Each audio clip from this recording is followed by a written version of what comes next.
ମୁଁ doctor PK Padhi, ମୁଁ retired CDMO Puri ଥିଲି। କର୍କଟ ଦିବସ, କର୍କଟ ବର୍ତ୍ତମାନ ଗୋଟେ ମହାମାରୀ ଭଳିଆ ଚାରିଆଡ଼େ ବ୍ୟାପିଛି। ତାକୁ ବନ୍ଦ କରିବା ହେଉଛି ଆମର ଲକ୍ଷ୍ୟ ଉଦ୍ଦେଶ୍ୟ। ଏଥିପାଇଁ ଲୋକଙ୍କୁ ଅଧିକରୁ ଅଧିକ ସଚେତନ କରିବା ଦରକାର। ସେହି ଅନୁସାରେ ଆମର କର୍କଟ ଚିକିତ୍ସା ପାଇଁ ଇନଫ୍ରାଷ୍ଟ୍ରକ୍ଚର ଦେଶରେ ଓ ରାଜ୍ୟରେ ବଢ଼ାଇବା ଦରକାର। ଯାହା ଖୁସିର ବିଷୟ ଯେ ବର୍ତ୍ତମାନ କିଛି ଗୁଡ଼ାଏ ନୂଆ କ୍ୟାନ୍ସର ହସ୍ପିଟାଲ ଆମ ଭୁବନେଶ୍ୱର ଓଡ଼ିଶାରେ ହେଲାଣି, ଯାହାଦ୍ୱାରା ବହୁତ ଲୋକ ଉପକୃତ ହୋଇପାରିବେ। ତେଣୁ ଆଜିର ଏହି କର୍କଟ ଦିବସରେ ମୁଁ ସବୁ ଓଡ଼ିଶାବାସୀଙ୍କୁ ମୋର शुभेच्छा जनावि और से जागृत हो सब प्रकार प्रतिरोध व्यवस्था करेंगे हमार आशा। सेक्टर में जो अच्छी मो ना प्रताप रुद्र पंडा सदाबले मो स्वास्थ्य मित्र भाव में सबू कोऑर्डिनेशन करी आसी केमी कौ भली प्रकार लोक मैंने सुस्थ सबल रे। कैंसर गोटे एत भयानक ये गोटे परिवार को नष्ट करदेव किंतु ये कैंसर रो मुख्य कारण है गुटखा पान तमाकू।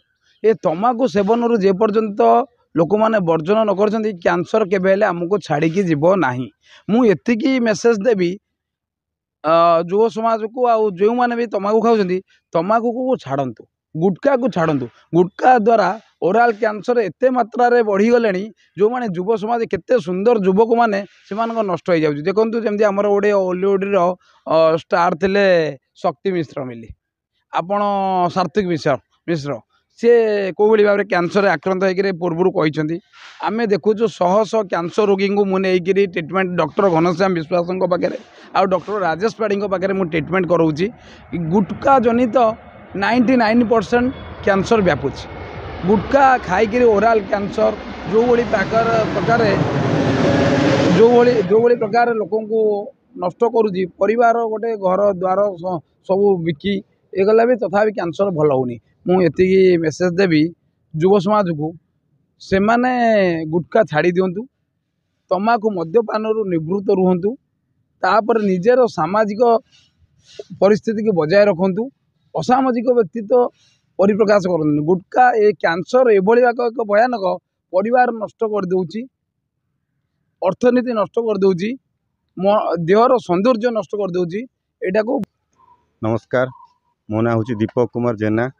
आज वर्ल्ड कैंसर डे रे मोर वार्ता ओडिशावासी और पूरा भारतवासी विश्ववासी जे कैंसर एमती गोटे मारात्मक रोग आज वर्ल्ड रे सर्वाधिक रोगी कैंसर पीड़ित। कैंसर मान सर्वाधिक रोग गोटे कैंसर रोग हो गलानी और कॉमन डिजीज हो गलानी। आ द्वारा माने कैंसर एमती गोटे रोग जहाँकि बहुत लोक तली तलांत बहुत माने हंतसंत करे, माने मेंटली फिजिकली फाइनेंशियली बहुत अवस्था खराब कर दिए। तेणुक आज डेट निशा सेवन जमी सिगारेट तंबाकू ये सब जिन बहुत खराब मादक द्रव्य। तेणुक यही रोग विचलित हवा आवश्यकता नहीं, किंतु ये सब जिन ननेबा बहुत भल। आ कैंसर गोटे आजिकल कॉमन डिजीज हो गलानी। ठीक समय रे डॉक्टर परामर्श एवं तार चिकित्सा कले कैंसर भी भल हो पारुची। कर्कट रोगटा हबार बहुत कारण रही।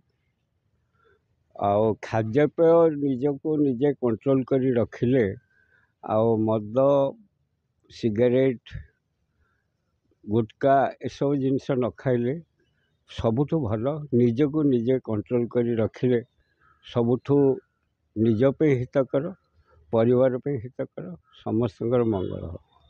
युव समाज को जेहेतु आजिकल युव समाज बेसी आपणाउछंती गुटखा पान बीड़ी सिगरेट।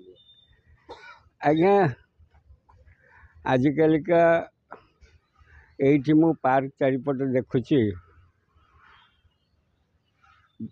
छुआ सब सिगरेट टाणुचंती, गंजेई टाणुचंती,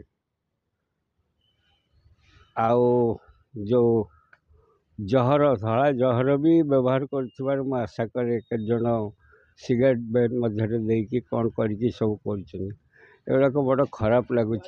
पिला को कंट्रोल करवा उचित। से माने भविष्यतर आमर नागरिक से मंगल हो यहाँ भाविकी जो एभलिया रास्ता घाट भी जो हो समस्त को मना करवा उचित। मो मत देश पे भल हो।